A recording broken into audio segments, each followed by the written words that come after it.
Every step toward the divine is a step away from the illusion of selfhood, and yet, it is in that vanishing that the true self shines.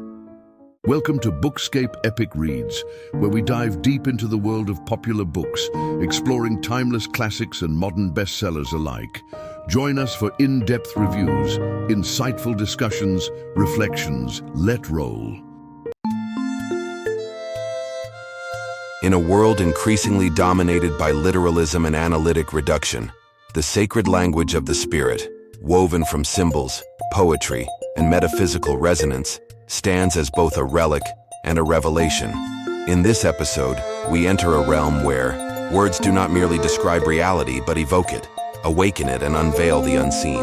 Seyyed Hossein Nasr guides us to the heart of spiritual expression, reminding us that the highest truths are not captured in plain speech, but whispered through metaphor, sung in verse, and illuminated by the symbolic. To speak of God, the soul, and the inner worlds, ordinary language fails. Literalism stutters before the infinite, but symbolism, when rooted in sacred tradition, becomes a ladder between worlds. A rose is not just a flower, but a sign of divine beauty. Light is not mere physics, but the presence of truth itself. Mountains, rivers, night, silence, all become part of a deeper grammar, one that communicates through beauty and resonance rather than assertion. Poetry, then, is not mere decoration.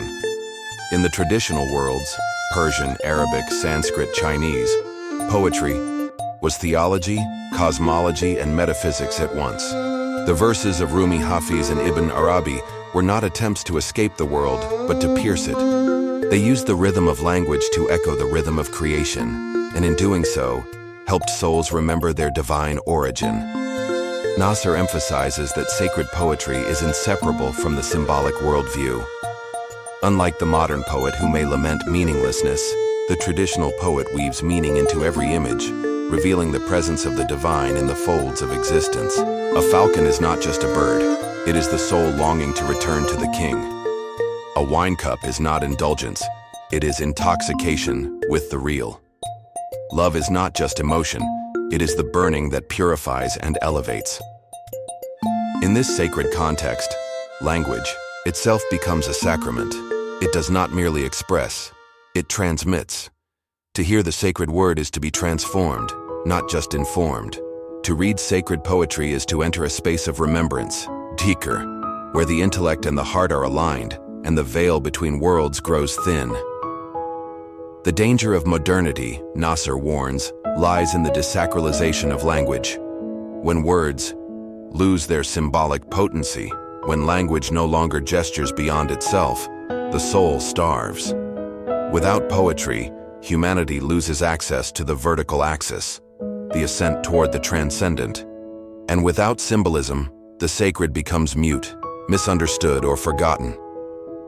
In reclaiming sacred symbolism and poetry, we begin to relearn how to speak the language of the spirit. We begin to remember that truth is not only something we think, but something we sing, we see, and we feel. And in doing so, we rediscover the profound truth that beauty is not ornament, it is revelation. We stand today amidst the ruins and mirages of a world that has forgotten its center. The modern age, with all its dazzling advancements, has paradoxically ushered in a profound spiritual dislocation. Seyyed Hossein Nasr, in The Garden of Truth, confronts this crisis, not merely as an academic observer, but as a sage who still hears the sacred music of the cosmos, even in the cacophony of the contemporary world. The modern world is marked by a loss of transcendence. It is a civilization that has built towers into the sky, yet has forgotten how to look upward. It has decoded the genome, split the atom, mapped the stars, but has failed to ask with sincerity, what is the soul? What is the purpose of life? Where does true happiness reside? In the modern quest to dominate nature and redefine reality, humanity has gradually silenced the sacred voice that once animated its myths, guided its ethics, and ordered its knowledge. This crisis, as Nasr explains, is not merely material or ecological, though its consequences echo in environmental collapse, social fragmentation, and existential despair. It is metaphysical. It stems from the severing of man from the vertical axis that connects him to the divine, to being itself.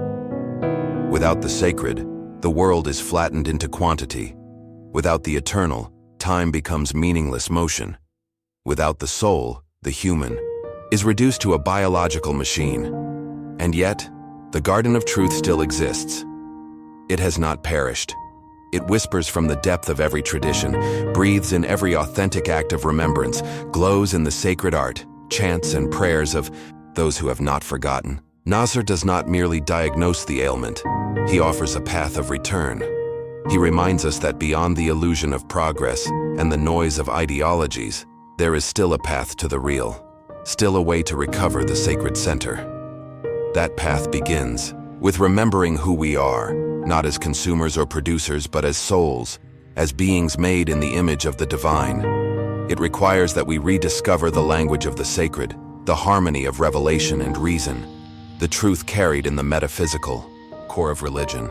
It calls us to humility before the cosmos, to reattune our lives to the rhythms of creation, and to see once again with the eye of the heart.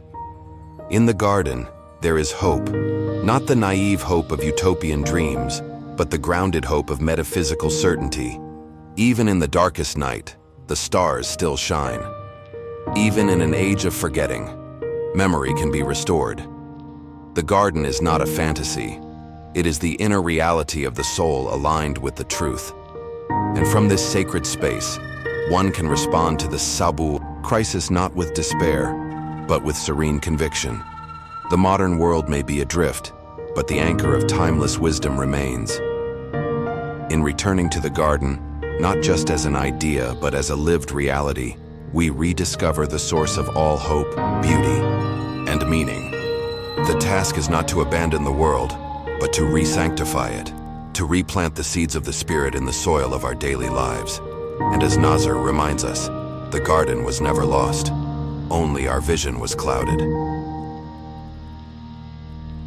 To walk through the garden of truth is not to arrive at a final destination, but to realize that truth is a journey, timeless, sacred, and inward. In this final movement of Seyyed Hossein Nasr's profound spiritual symphony, we are invited to become what he calls the eternal pilgrim, a seeker who walks not to reach a worldly end, but to continuously return to the divine center that gives all things meaning. The garden is not merely a metaphor, it is a symbol of the real. A place where the heart opens, the intellect is illuminated, and the soul is bathed in remembrance. But no one owns this garden, no path through it is the same, and it is never fully mastered, because the sacred cannot be possessed. It can only be received, honored, and lived. To be a pilgrim in this garden means to walk with reverence through the layered paths of revelation, tradition, sacred knowledge, beauty, and inner transformation. It means to cultivate awareness of the divine presence in all things, in a child's laughter, in the rustling of trees, in the silence between words, in the tears of longing that arise in moments of sincere remembrance. Nasr calls us not to escape the world, but to sanctify it, not to reject modernity blindly, but to see through its illusions, to uncover the sacred ground it often hides. He reminds us that it is possible to be in this world, and yet not be of it. It is possible to live in cities and still carry the desert silence of the saints. It is possible to teach, to work, to raise families, while still kneeling inwardly before the altar of the Absolute. The eternal pilgrim is one who walks in humility, not because they are weak, but because they have glimpsed the majesty of the real. They have seen that truth is not an opinion, not a fact, not a weapon, but a light that both burns and heals. They have realized that knowledge without soul leads to ruin, and that beauty without meaning fades into indulgence. The true path lies in their union, and this pilgrimage never ends. For the more one tastes of the real, the more thirst awakens. The closer one draws to the center, the deeper one realizes the mystery. The garden expands, reveals new colors, deeper fragrances, and more subtle symmetries. The self is transformed, not into something better, but into something true, what it was always meant to be, a mirror of the divine. In a world that has lost the art of pilgrimage, where speed replaces depth and utility overshadows meaning, Nasr gently calls us to slow down, to walk, to remember, to listen, to become again a servant of the truth, a student of the eternal, a lover of the beautiful. The garden is real, and it welcomes every soul who seeks with sincerity. But the price of entry is not wealth, intellect, or power. It is surrender. The willingness to be reshaped by the real. The courage to face the illusions within. The patience to wait at the gate until the heart opens. And when it does, one realizes this. The garden has always been within. The journey was never about distance, but awakening. So become the eternal pilgrim. Walk the path not to arrive, but to remember. Not to conquer, but to be changed. Not to speak loudly, but to be silent before the infinite. And in that silence, the garden speaks. Don't forget to comment, like, and subscribe.